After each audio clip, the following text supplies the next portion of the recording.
Good afternoon, everybody. I'm Ellie Breakwell, APM Branches Coordinator, and thank you for joining us today at this APM Branch webinar. Please be aware that this webinar is being recorded and you are in listen-only mode.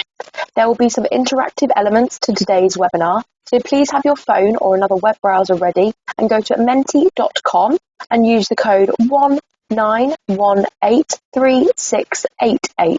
This will also be displayed on the screen with each question. Today we are joined by Nick Fewings. If you have any questions for Nick, you can submit these via your control panel, and time permitting, I'll read these out to Nick at the end of the presentation. Thank you again for joining us today, and without further ado, it gives me great pleasure to hand it over to you, Nick. Thank you. Great, thank you very much, Ellie, and good afternoon to everyone. And it's a delight to be presenting a webinar to you today.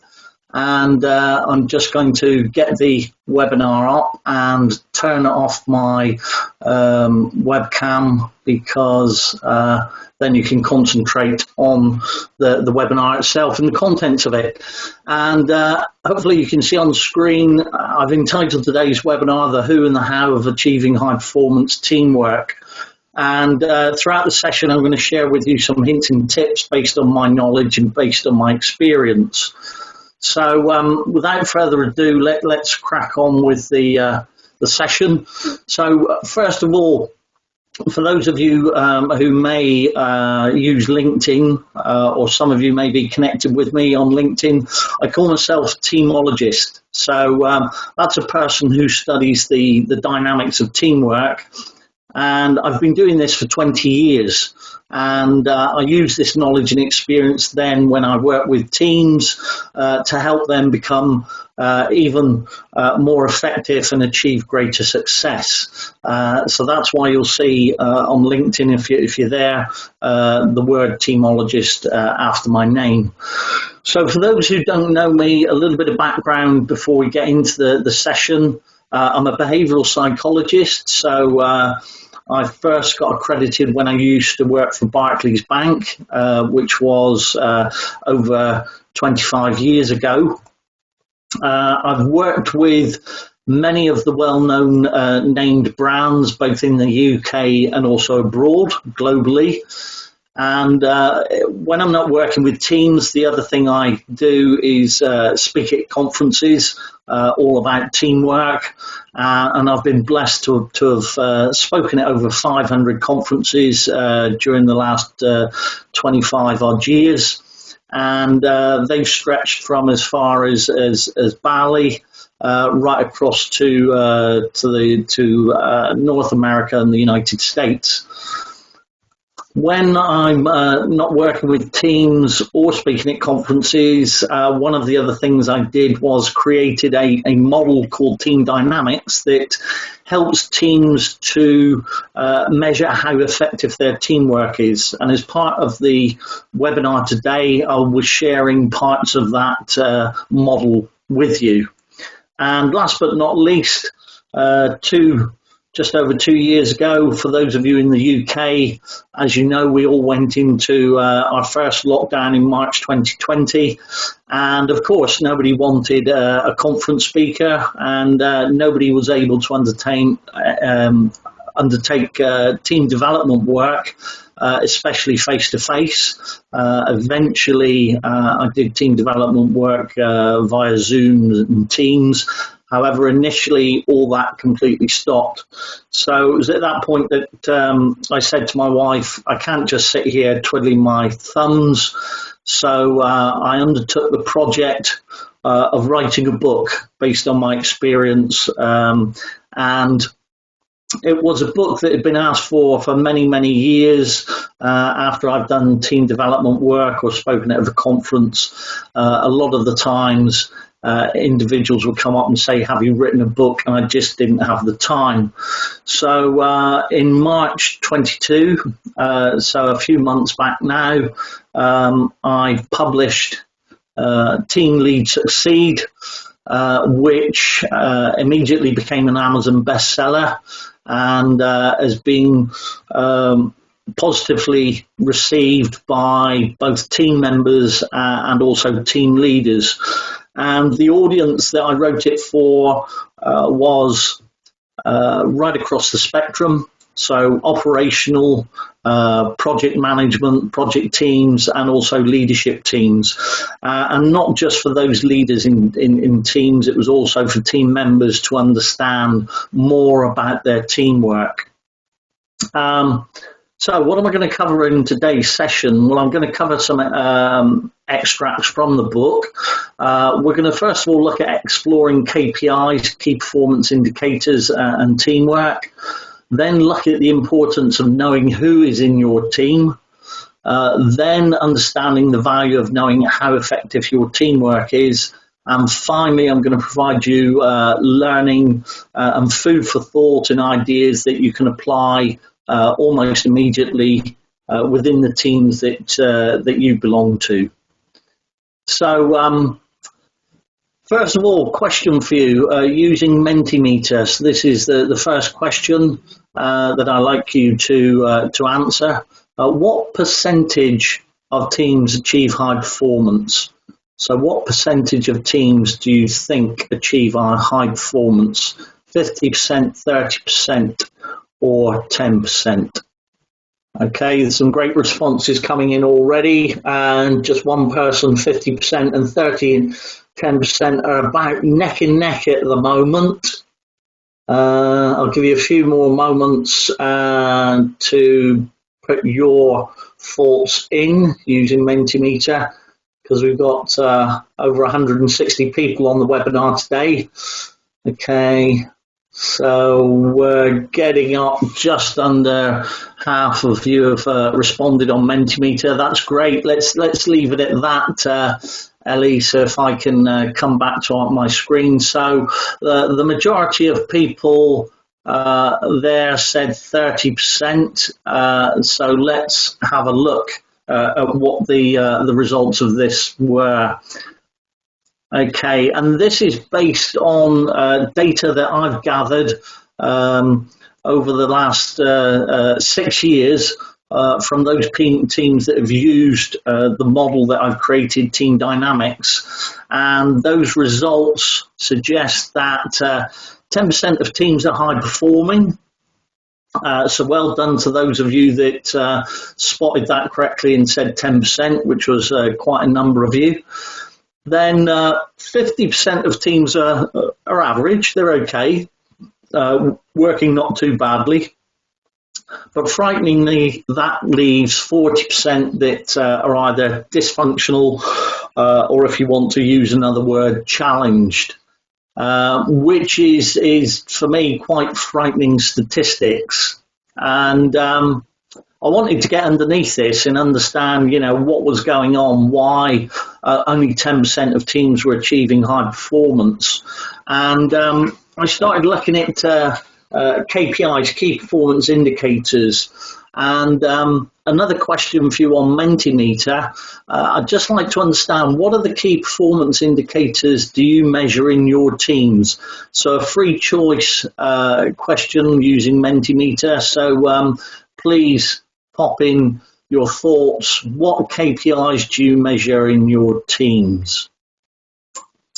Okay, interestingly, somebody come back with none, unknown.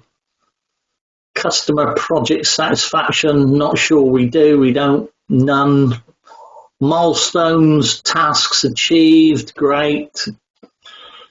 Milestones, project profitability, a lot of people coming back with don't know or none. Productivity, deliverables, speed of delivery, project management performance, service level agreements, milestones. Milestones seems to be a big topic here. Cost time quality, fantastic. No surprise that one's eventually come up. Great, Ellie, if you could hand back to me, that would be fantastic. There's lots of different things there that we measure as KPIs. Let's have a look at some.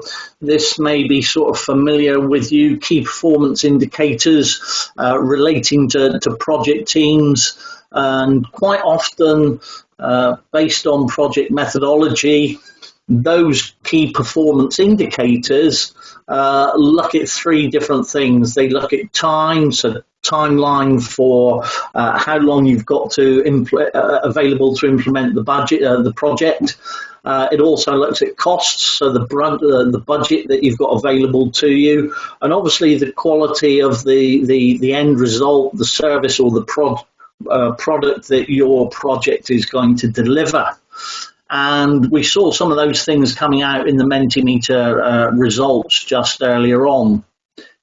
However, what I found is that KPIs are actually directly impacted by who you have in your team and how effective your teamwork is. Because ultimately, if you think of those KPIs that we've talked about, people drive those KPIs forward. But it's who you've got in your team and how effective your teamwork is that will therefore have a direct correlation to how successful you are in terms of delivering against your KPIs. And this is where I think a lot of teams are missing a trick and not actually measuring or understanding the right stuff about their teams. So first of all, let's have a look at who is in your team. And another question for Mentimeter here. Each and every one of us brings 2 high-level generic skills to our teams. So the high level, the generic, so each and every one of us would bring these 2 high-level skills to our team. So pop your thoughts into Mentimeter. What do you think these 2 high-level skills are? So we've got time management, organization, leadership, yeah, great, experience, communication, technical skills, communication again, communication, time management, diligence, prioritization, planning, comms and leadership, communication, lots on communication, which communication falls into one category of the skills, the high level skills that I'm talking about. Somebody's put behaviors, fantastic. Empathy and capability, yeah, communication is coming up time and time again.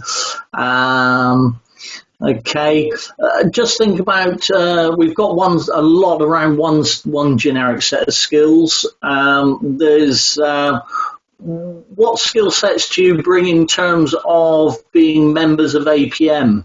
What's one of the things that you would bring to your team as being a member of APM? Knowledge, yeah, somebody's put knowledge. Technical skills, great, fantastic. We'll stop Mentimeter now. There's been some wonderful stuff. That's right, we're getting down to technical skills here and planning. So let's have a look at what we bring to our teams. We bring our technical skills, and somebody on Mentimeter mentioned technical skills. That's great. We bring our technical skills, and certainly if you are a member of APM, you will no doubt be either studying or have got a project management accreditation. So this is what I would call a technical skill. You might have a degree in accountancy. So again, that would be a technical skill that you might bring to your team. You may be very proficient in certain software. So technology skills are another technical skill that we bring. So we bring our technical skills, and we also bring our people skills. And this is the majority of things that people were talking about when they put their answers into Mentimeter. People skills are things like communication, empathy, decision-making processes, accountability, leadership skills. All those are what we classify as people skills. So we have our technical skills and our people skills, and everybody brings those to our teams. So last question in terms of Mentimeter for this session. there's been some research completed about which brings the most financial success to an organisation. So the two percentages here add up to 100%. So let's have a look at what percentage out of 100% relates to success generated from people skills. Is it 35, 65 or 85? Okay, we've got a reasonably good response on Mentimeter there from those that are online. So the majority has gone for 85%. So if we can clear that and hand back, great. Let's have a look at what the actual study said. And this was from the Carnegie Institute of Technology. And the result was 85-15. So well done for all those people who chose 85%. And, when we look at those statistics, heavily skewed towards people skills. And if you think about it, yes, we do need our technical skills and we need our technical knowledge. However, if you reflected on your workday, an average workday, and actually made a note of all the times that you interacted with people, you would probably find that it took up a large proportion of your day. So having robust people skills is invaluable. So let's have a look. Technical skills, going back to technical skills, who's in your team? We can get this information from many sources. We can get it from our colleagues' CVs, although we might have to check out their technical skills against their CVs because some people may not be as honest as we'd like them to be on their CVs. So if they've got some technical skills that they've said they've achieved from a previous organisation, a previous company, we might want to see their project management certification or any other certification that might be available. So we can get it from certification. We can also get this information from HR. HR will often keep details of people's technical skills, the courses that they've been on, and really importantly, the courses that they've been on whilst they've been at your company or organisation. So that's another way we can find this information. And last but not least, we can talk to them and find out what they do, which is really surprising that quite often not a lot of people in teams do. They don't talk to their colleagues and find out what their technical skills are. So many areas where we can pick up this information about technical skills. In terms of who's in your team, the people skills, the most obvious place to go is personality profiling. And this is, again, another area where I've found that teams are not making use of information that's readily available to them. I spoke at a conference in Singapore a few years back, 600 delegates, and asked the question, how many of you use personal behavioural profiling to understand who's in your team? Only 25% of the audience use behavioural profiling. So I think certainly teams are doing themselves an injustice and disfavour in terms of getting some real valuable data to help them achieve high performance. Now, there are many profiles out there, some that spring to mind: Insights, DISC, Clarity 4D, MBTI, the Myers-Briggs Type Indicator. All really, really useful and valuable, and I'm sure some of you may already have used these or come across these. The majority of them are based on the psychology of Carl Jung, Swiss psychologist, and he talked about us all having different behavioural preferences, and he identified 3 different preferences that we use to varying degrees and we use to varying combinations. And he talked about introversion and extroversion, which is where we get our energy from. Introverts get their energy from within themselves. Extroverts get it from other people. He talked about how we make decisions, thinking and feeling. And finally, the third area he looked at was sensing and intuition, which is how we make reality of the world around us. So sensates use their 5 senses to make reality of the world around them. And intuitives, they tend to be what we call the blue sky thinkers, and they will create stories around what they see visually or what comes into their senses. And we have all these 3 pairs of preference within us, but just to varying degrees. Behavioral profiling is able to give you an indication of who you are and what your preferences are. So an example here, this person has got a lot of what we call extroverted feelings, so probably very talkative, and they will focus on feelings and relationships and harmony in those relationships. So profiling enables individuals to understand themselves better, and it also helps the team to play to the different strengths of individuals. So those people, for instance, who use behavioral profiling and have what we call this red extroverted thinking, these are the people that I will call the strategists. The results focused, they're decisive, they're assertive. Their motto is be brief, be bright, be gone. They want to get things done. They want to get things done at pace. Then we have the extroverted feeling preference, what I call the communicators. They love communicating verbally. They tend to be upbeat, very persuasive, and very engaging. So if things are going wrong in your team, the communicators are the ones that will give the positive boost. Then the green, what I call the diplomat, they're very supportive, they listen, they're loyal. If they believe in what your project is trying to achieve, they will crawl across broken glass on their hands and knees to make sure it happens and that the project is delivered to the levels that are required by your stakeholders.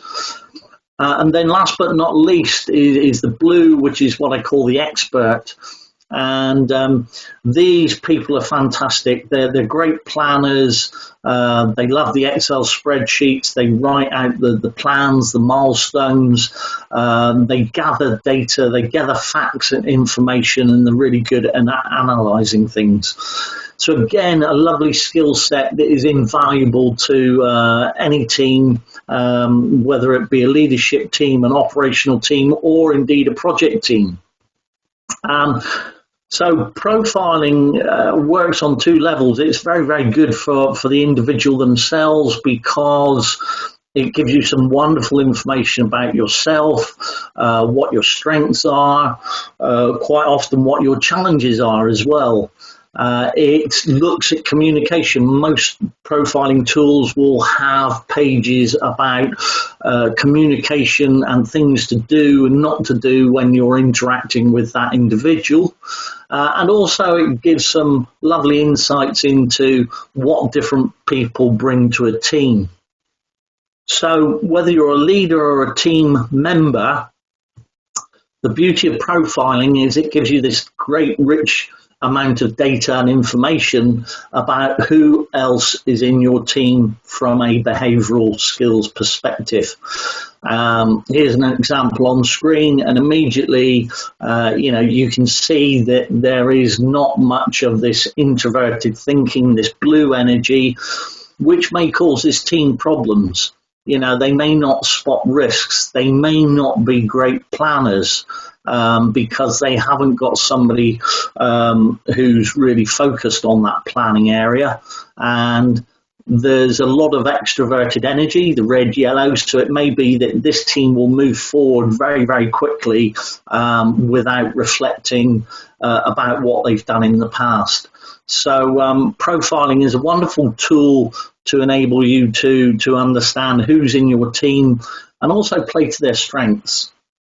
So what I would suggest that you consider for your team, if you haven't done it already, is to create and share a technical people skills matrix. So here's an example on the screen. So get your team members to share what are their technical skills, what are those wonderful skills that they bring to the team. Certainly make sure that you only include technical skills that would be useful for your team. So there's that element to who's in your team, the technical side. But also, really importantly, get them to write down what are the gifts they bring in terms of their people skills, because this information will give you an opportunity as a team to achieve even greater success. So as I said, if you don't do it already, it's well worth spending a little bit of time with your team to capture this information, and importantly, share it with your team. And if you get new members coming into the team, make sure that you share it with them and that it gets updated on a regular basis. So in terms of who's in your team, really important to think about the technical and people skills. Now, I don't know if you've heard of the phrase that there are no I's in a team. Well, I totally disagree with that. I think there are many I's in a team. As you'll see here, many I's in a team, and they are called individuals. And these individuals have valuable and unique technical and behavioural skills. And what we've got to do is, if we are to achieve success in our teams, we need to value and appreciate these and utilise these wonderful skills that each and every one of us brings to our team. So that's a little bit to get you thinking about who's in your team, and maybe getting some more information and sharing information about your technical and behavioural skills that you have available to you. Second thing to think about is, well, how effective is our teamwork? And I asked this question again when I was in Singapore. How many of you measure how effective your teamwork is? So here we're not talking about KPIs. We're not talking about costs and time and quality. We're talking about the interaction between team members, how effectively you work together as a team. And frighteningly, only 1% of people in the audience had some sort of way of measuring how effective their teamwork was. And as I mentioned right out of the start of this webinar, a few years back I created a model that measures 16 areas of teamwork, which you can see on the screen. And this enables teams to understand both what's working well and maybe what needs to be changed. So for those of you linking it back to the colour behavioural model that I shared with you just now, you will see that there are 4 elements of teamwork that relate to what I call the red energy, and 4 to yellow, 4 to green, and 4 to blue. And teams who measure their effectiveness using this model are able to understand how effective their teamwork is overall, and also how effective they are in the 16 different areas of teamwork. It also enables you as a team to look at is there a balance or an imbalance between task and relationship, again, which is really, really important. There are 8 different areas of teamwork that relate to task related areas, and 8 that relate to our relationships with other people. And we can certainly start to find out, going back to that slide of how effective different teams were, we can easily then identify, well, which teams are high performing, which teams are in the average category, and which teams are challenged or dysfunctional and therefore need to maybe do some work on their teamwork. Now, as I said, there's 16 areas in this model, and certainly I haven't got time to go into all those different 16 areas. However, I thought I would get you thinking about you and your teams and look at an activity that I think is really important. And again, a lot of teams don't undertake, and it could provide you with a real catalyst and a real shift and move forward in your teamwork. So as you can see on the screen, 16 areas of teamwork. The 4 at the top are the most important that you need to get right if you are to achieve high performance teamwork. So you need to understand what is the purpose of your team. You need to develop and build trust between individuals. You need plans that are alive and are updated on a regular basis. And you need to be able to collaborate effectively. So sharing those wonderful behavioral and technical skills that everyone brings to a team. So I just thought I'd focus on the number one important one, which I believe is team purpose. Some people will say that trust is the most important thing to get right in a team. Yes, it's in the top 4, but I don't think it's the most important to start off with.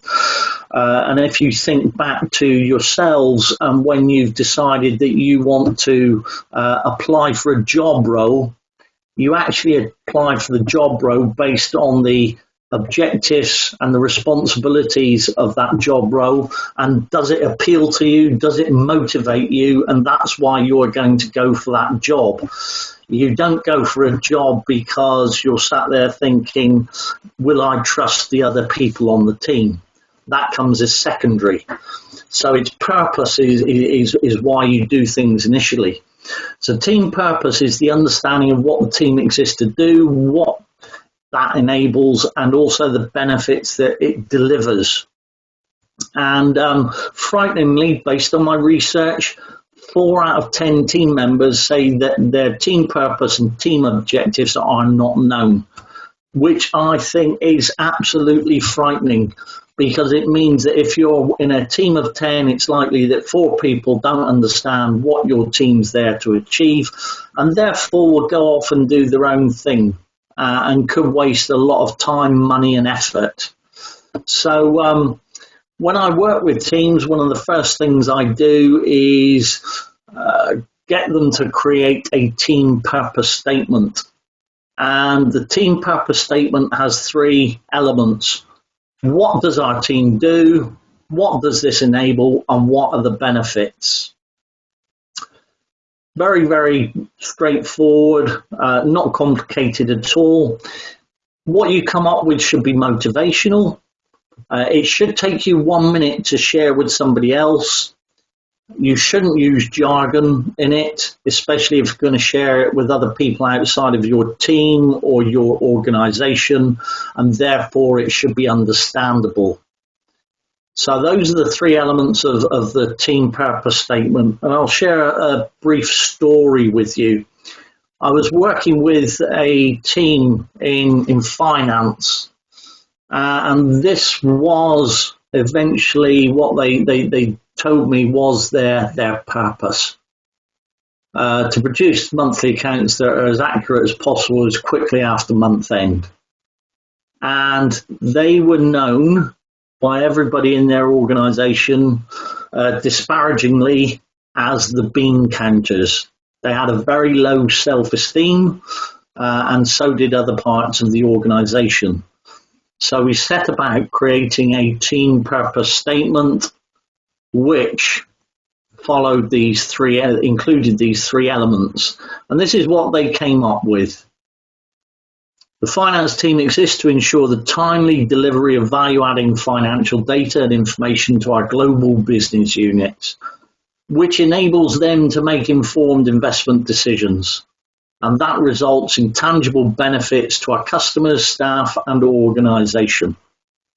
So within about an hour, we got a team purpose statement that was motivational. They could tell people within 1 minute, and people could get it because they didn't use any jargon, and therefore it was understandable. Within 3 months of them creating the team purpose statement and sharing it with other parts of their organisation, the disparaging moniker, their name of the bean counters, was dropped, and suddenly people in the organisation and the team themselves started to recognise and appreciate the value that they added to the organisation. So sometimes spending time reflecting on your team purpose and what you do can have extremely positive results. So thinking about achieving high performance teamwork, maybe you need to be thinking, if you don't already do so, is rather than just having your key performance indicators available to you, you should also be thinking about teamwork indicators. So who have I got in my team behaviourally, and also from a technical skills perspective? We mustn't forget that. And then secondly, well, how can we measure our team effectiveness and find out how effectively we are working together, sharing our skills, sharing our knowledge and collaborating? So you need to think about who's in your team and then how effective your teamwork is. So, food for thought for you from the webinar session. If you don't use profiling in your teams, consider it. It may be that other parts of your organisation are using it already, but really it's a worthwhile and beneficial tool to understand the behavioural strengths of everyone that you've got in your team, because once you understand that, you can play to those strengths. Ensure everyone in your team knows the technical skills of others. As I said, it's frightened me the amount of teams I've worked with over the years where people who are sat beside each other in the same team do not know the technical skills of their colleagues. Think about how you and your team can measure your team effectiveness if you don't already. Again, your KPIs are a product of how effectively you work together as a team. And then number 4, as a minimum, ensure everyone knows the purpose, your team purpose, what your team exists to do, what that enables, and what are the benefits, what are the results. And importantly, last but not least, don't be afraid to speak up when you feel your teamwork could be better. Each and every one of us has a voice when we're working in a team. So if something's not working effectively, feel confident to speak up and share your concerns, because then that enables you to get into discussions with your colleagues. And if there is an issue that goes across the team, it gives you the opportunity to come up with practical ideas to actually change things and move things forward and make your team work better. So just some food for thought there at the end for you to think about in your teams. So thank you for all coming on board and spending some time with me. We've got some time now for any questions that have come up during the session, and I believe that Ellie's been keeping an eye out for any questions throughout the webinar. So Ellie, if you can share some of them, and I will answer them openly and honestly. Of course, thank you, Nick. That was very, very interesting. And the first question we have is from Ashok, and he asks, what do you mean high performance? In some fields, like coding, you can get 50% and better performance very quickly. Yes, the high performance I'm talking about is high performance in teamwork, and this is something, as I said, that a lot of teams don't measure. And even some of the teams that I've worked with, I classify a team that's achieving high performance is one who's got a team effectiveness of more than 85%. But even with those teams, there always is an opportunity to squeeze more juice from the orange. I don't think you'll ever get 100% effectiveness in your teamwork. So yes, sometimes we can get to 50% quite quickly.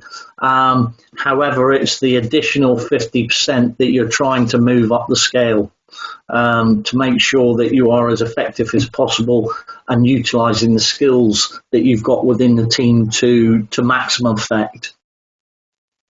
Thank you. The next question from Dave is the performance of teams based on project teams or operational business as usual teams?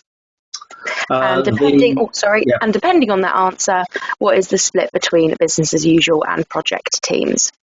To answer the question, the statistics have come from both project and operational teams, and being perfectly honest, I haven't got the split data available to me, but I know that I've worked with the team effectiveness, team dynamics model on both operational project teams, and also there are some leadership teams that have used it as well. So I can't fully answer that question, Dave, but certainly project teams are included within that data set. Thank you. How often would you team profile? Team profiling, I recommend that people reprofile between 18 months and 2 years, because we do change as individuals. We change based on our experiences. We change based on what we've learned off other people, and sometimes we change based on a new job role. It's no hard and fast rule, but I suggest to people, it's a bit like having your car MOT'd.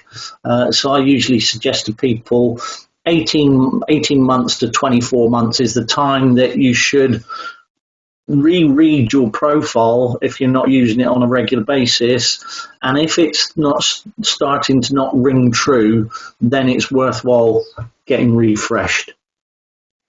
Thank you. And what are the main challenges of virtual teams, and how do you overcome this? I think the main challenges of virtual teams that I've come across and that I've been exploring with different organisations is the building trust. Is very, very important and more difficult when you're actually working remotely. Communication is another big thing. That it's more of a struggle when we're using Zoom or Teams or other software, video conferencing software, because our communication is made up of three different elements: our body language, our tone of voice, and the words that we use. And therefore, and the biggest of those three is the body language. So therefore, seeing people on Zoom and Teams, you're not seeing the whole aspect of their body language.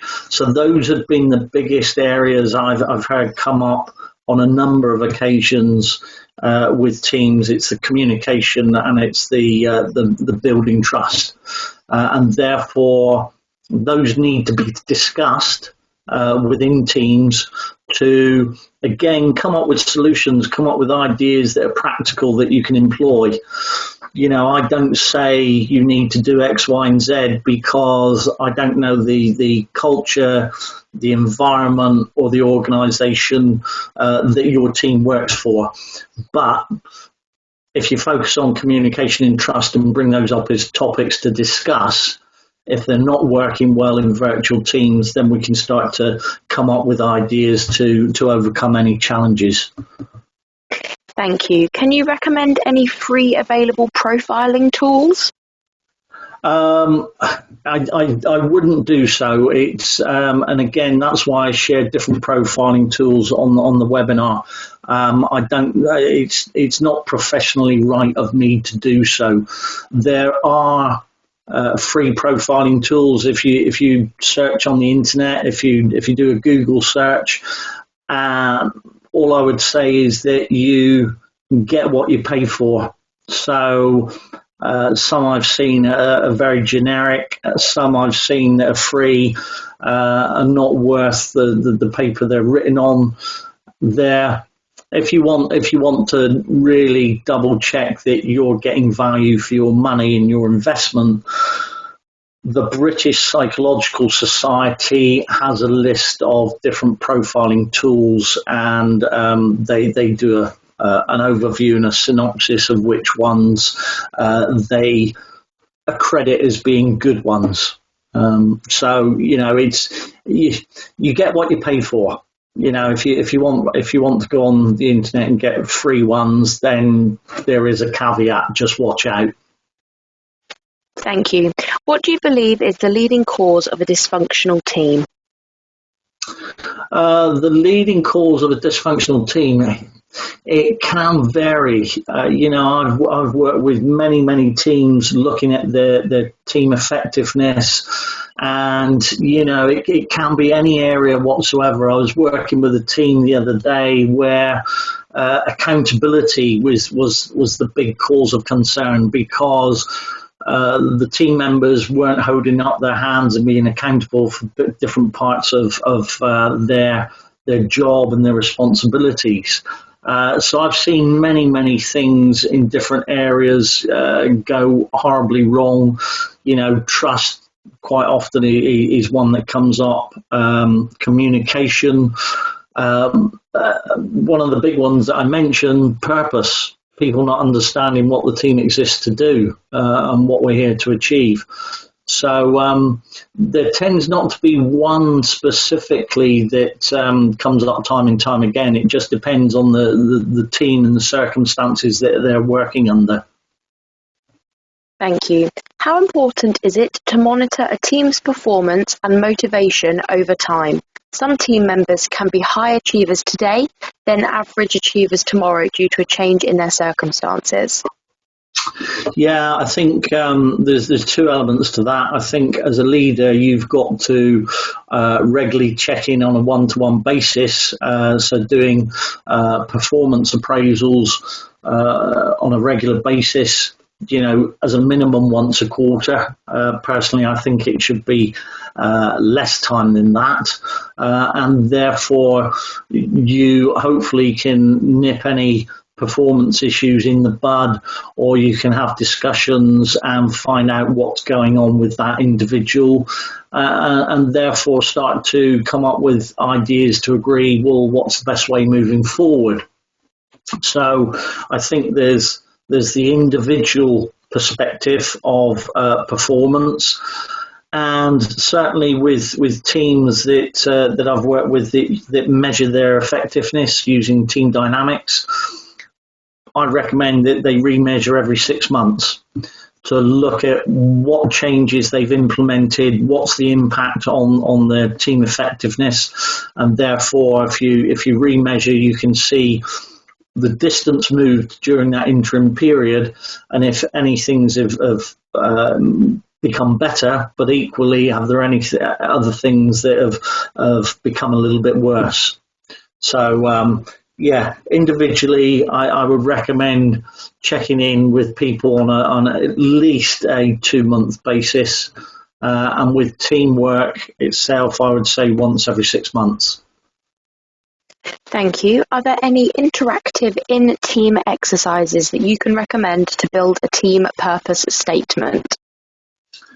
The one, you can find a suggestion. Certainly there's a suggestion of an activity in the book that I've written that I mentioned, Team Lead Succeed. What I tend to do when I work with teams and they tell me that they're a team, I immediately give them a piece of paper and get them to just simply write down, well, what do you think your team exists to do? And after that, they've all written that down, I get them to share it. And I would say 9 times out of 10, you will get different people writing down different things. So then that gets me into the realms of helping them to work out what their team purpose statement is. So, in terms of interaction, that would be the interaction if you want to get the ball rolling, is get them to individually write down what they think the team exists to do and then get them to share it. So there's some interaction, and then suddenly you get the fact that, wow, we don't really have a commonality, a common understanding of what we exist to do. Thank you. Project people often operate in a matrixed environment that involves being a member of two teams, e.g. a project team and a functional team. Can you share any views on how best to get the best and the most out of this situation, please? I think they're both, in terms of a project team and an operational team, and you're working between both. I think the key thing for individuals is being able to switch hats, if you like, and really focus on the team that they are working for at that particular moment in time. I think in terms of the operational and the project teams, they both have very, very similar challenges. So I think that's down to individuals being able to switch and diversify into, okay, I'm working with the project team now, so these are the objectives I've got to achieve, and then being able to switch back to their operational duties. So I think that comes down to individuals and how you manage yourself. Thank you. Should all team leaders have a high percentage of green, therefore, rather than the red I see in my organisation? I've seen leaders that lead with all the different four colour energies. So I've seen them lead with red, yellow, green, blue. I've seen leaders from all those behavioural preferences do it extremely badly, and I've seen them all, and I've seen others do it extremely well. The ones that do extremely well are those that have a very good understanding of themselves. They tend to be very authentic. They tend to recognize that tasks are delivered by people, and therefore they spend the majority of their time developing individuals and developing the team.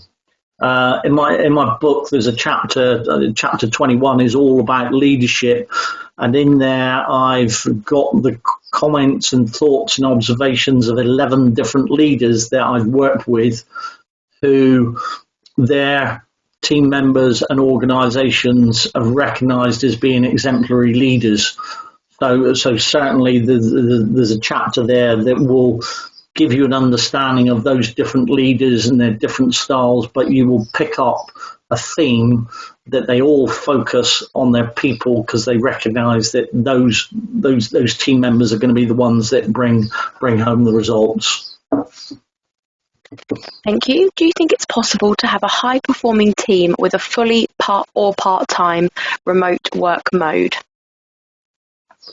I think any team can be high-performing, whether it's full-time or part-time.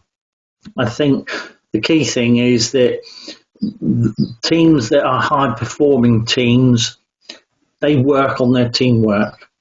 They recognise that they've got to spend time out from doing their day-to-day tasks or their project tasks, and they take time out to actually work on their teamwork, understand and challenge each other. Is our communication going well? Is our working environment positive? Do we know who's accountable for different things? So those teams that tend to be high performing, they recognise that great teamwork doesn't just happen. It happens in teams that work at being great. So, as the phrase says on the screen. So it's about taking time out and pausing and reflecting on how you are performing. Thank you. And what is the best way to kickstart a brand new team?